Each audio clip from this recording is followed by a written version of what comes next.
Lompatan Inovasi di Masa Pandemi oleh Gogot Suharwoto PhD. Ada beberapa poin yang akan saya sampaikan dari materi beliau. Poin 1, pandemi dan inovasi. Hampir semua negara merasakan dampak pandemi COVID-19 yang berimbas kepada semua sektor. Salah satunya adalah dunia pendidikan. Banyak yang tidak siap, gagap, dan menyerah. Namun, ada yang terus bertahan dengan cara berinovasi. Poin 2, sebelum dan saat pandemi. Belajar yang dulu di sekolah tatap muka, kini harus beralih di rumah secara online atau daring. Orang tua dulu bisa menyerahkan hampir seluruh proses pembelajaran anaknya kepada guru. Kini orang tua harus turun gunung untuk terlibat dalam proses pembelajaran dan pendampingan anaknya. Teknologi informasi dulu jarang diminati dalam proses pembelajaran. Kini hampir sepenuhnya teknologi informasi menjadi media sarana belajar paling efektif. Kegiatan siswa seperti belajar, ekstrakurikuler, bimbel, ujian, sains, praktikum yang dulu dilakukan di sekolah, kini mau atau tidak, semuanya harus berpindah di rumah masing-masing demi tetap menjaga protokol kesehatan dan keselamatan. Poin 3, berani berinovasi atau mati. Inovasi muncul dari sebuah masalah. Siapa yang siap menghadapi masalah, maka ia akan dapat hidup dengan cara mencari jalan keluar, menciptakan inovasi. Inovasi adalah sesuatu yang baru, yang fresh, dan merupakan terobosan dalam menjawab tantangan masa kini dan masa depan, efektif, efisien, dan akurat. Inovasi membedakan seorang leader atau pemimpin dan follower atau pengikut.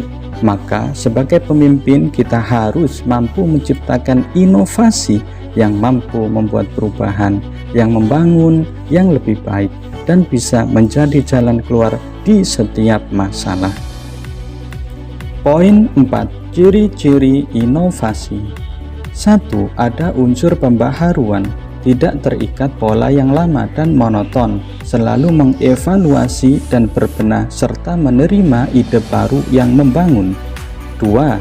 Berisi solusi di dalamnya, solutif dan efektif dalam menyelesaikan masalah. 3. Ada nilai tambah dari sebelumnya dan dapat dilakukan dengan konsisten. 4. Mengoptimalkan sarana prasarana seperti teknologi informasi dan media. Maka bila tidak mau berinovasi, tunggulah kematian. Poin 5, Sekolah Alam Insan Mulia SAIM dan tantangan pandemi. SAIM adalah salah satu lembaga pendidikan dengan visi menjadi lembaga pendidikan terbaik yang melahirkan generasi dan pemimpin muslim berkarakter mulia berkualitas dunia.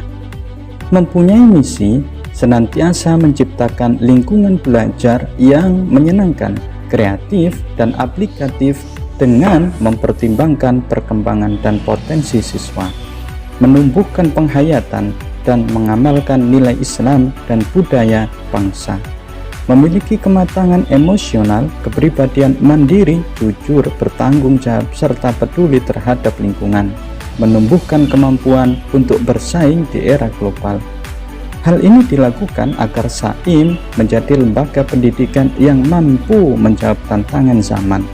Di era pandemi, SAIM sudah berdiri dengan siap menghadapi pandemi COVID-19 dengan penuh keyakinan, dengan mengusung beberapa platform yang digunakan untuk mendukung proses pembelajaran.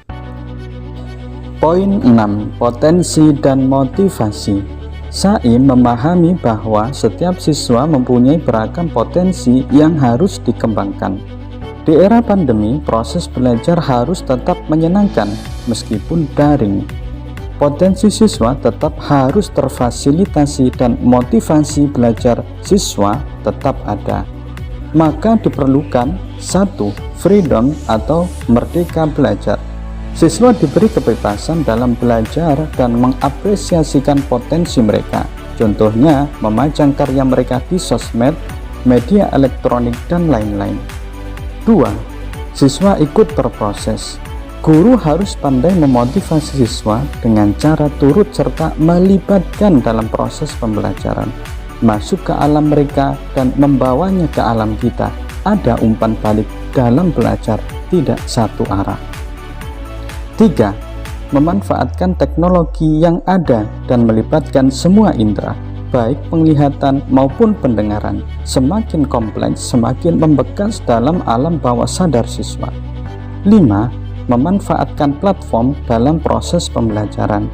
Jika sudah, maka bersiaplah untuk menjadi yang terbaik. Poin 7. Hybrid learning, tawaran inovasi di era pandemi. Setiap sekolah dituntut untuk bisa menjawab tantangan pendidikan di era pandemi, di mana pendidikan bisa dilakukan di rumah dan di sekolah. Maka hybrid learning sebuah tawaran yang semoga mampu menjembatani proses pembelajaran baik secara offline dan online atau daring, dengan mengusung beberapa platform guna memudahkan proses belajar mengajar. Maka sekolah perlu menyiapkan dengan matang dan terperinci, mulai dari proses 1. Pra pembelajaran, membuat kesepakatan, menyiapkan sarana, prasarana, RPP, modul. 2. Saat pembelajaran, menentukan platform, membuat skema belajar mengajar, menerapkan RPP, feedback, dan interaksi siswa. 3. Pasca pembelajaran, pastikan semua siswa terlayani, melibatkan orang tua, ada umpan balik hasil belajar. Semakin detail yang disiapkan oleh sekolah, maka semakin baik pula yang akan dihasilkan. Poin 8. Sumber daya manusia dan guru. Guru dalam hal ini adalah kunci yang bisa menentukan berhasil atau tidaknya proses pembelajaran. Sebaik apapun platform yang digunakan, bila sumber daya manusia guru tidak mumpuni, maka seperti hybrid learning tidak akan bisa berjalan dengan baik. Maka guru harus terus membuka diri untuk belajar, berinovasi agar mampu menjawab tantangan di era pandemi dan zaman. Semoga SAIM sebagai salah satu lembaga pendidikan bisa menjadi inspirasi bagi pendidikan Indonesia. Satu kata, SAIM nyata.